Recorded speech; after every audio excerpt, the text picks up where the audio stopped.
right into the news. We start here. Chad Johnson spoke with Shannon Sharpe via the Nightcap show.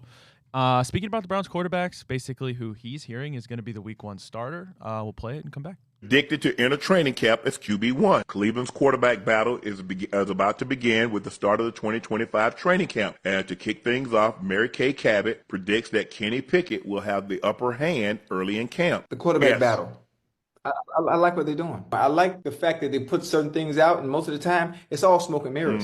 I talk to the people that play on that team. I know what it looks like. They're telling me, you know. So I love what she says, and when she says Kenny Pickett has a chance to be quarterback number one. I know who's going to be quarterback number one Week 1 when they step on that field. I know who it's going to be. It's going to be Joe Flacco. Now, who's going to be behind him if anything goes wrong or when things start to go wrong? My guess is going to be the best person, most polished, and that would be 12. That's Brother Sanders. No disrespect to Dylan Gabriel or Kenny Pickett. But if they were the answer, they've already had their time. They already had their chances to be starting quarterbacks in the league. That was via Nightcap, Chad Johnson and Shannon Sharpe speaking on the Browns quarterback. He sounds pretty damn confident that starting quarterback Week 1 is going to be Joe Flacco, followed by who he calls the most polished quarterback there, and that's Shedeur Sanders. Guys, I've stuck this whole offseason saying I think Kenny Pickett's going to be the Week 1 starter, so I'm not jumping ship now. Obviously, I'm not privy to the same connections that one Chad Ochocinco Johnson is, but he sounds pretty damn confident that it's going to be Joe Flacco. You know, and I think like when you've got Myles Garrett back and convinced of whatever plan that they rolled out to him when they gave him that extension, you got Joel Bitonio to not retire but to come back for one more season. Like you've got Denzel Ward in the thick of his prime, David Njoku in the thick of his, probably looking for a new contract pretty soon. Like you do kind of owe it to these guys to go with the guy that had success in this offense. All we heard all offseason long is we're getting back to Stefanski ball with the running game and the tight ends. So if we're getting back to that, why not use the quarterback that ran that the best, and that is Joe Flacco? And I get that they really probably like Kenny Pickett and view him as, you know, a developmental piece and a project, and the rookie quarterbacks are all fun. I like what Ocho said, too, about Shedeur being the most polished guy, because somewhere along the way, we deviated from that, whereas coming out, like when college football season ended, we said Cam Ward and Shedeur Sanders were the most NFL-ready quarterbacks in this draft. And then somewhere between the end of college football season and where we sit now, I have people trying to explain to me that Shedeur is more of this fifth-round project, developmental guy, and it's like, well, wait.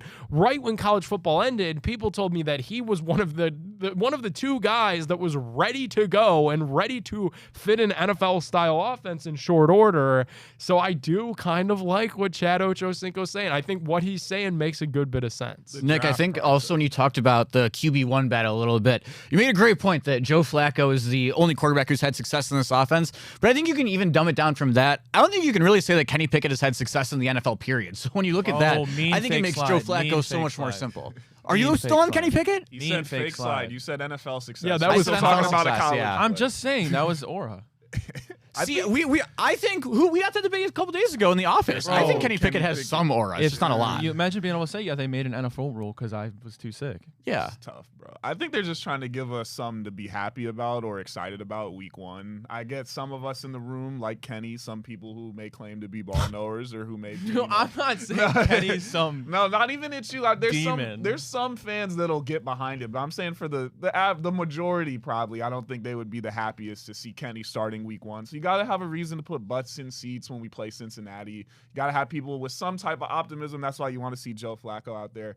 And Nick, you really made a great point. We really went a full like 360 on Shedeur Sanders. People were comparing him to like a Brock Purdy kind of guy, game manager, not a like superstar gonna wow you with his arm, but he's gonna be able to make the smart plays. And now all of a sudden people are acting like he's like this raw quarterback with all athleticism that can't throw or something. Like it's a weird switch, but definitely hope to see Flacco. I've been thinking he was going to start the whole time. I've never believed in this Pickett thing. I just hope the Browns are responsible enough, and I'm sure they are. They took Shedeur Sanders for a reason, even if it was a fifth-round pick. But like, I hope they are treating him as, you know, a fresh start in terms of he could have been in the first round. He wasn't, obviously, but they don't view him as this fifth-round pick, and then in essence don't really give him a shot to go out there and prove the value that he has. But I think the worry I have about if you start Joe Flacco, because this gets into the whole debate, well, if you're going to take a quarterback next year anyway, who cares? But if Joe Flacco starts, and I know you probably think the Browns aren't going to start 6-6, they probably won't. That's a stretch.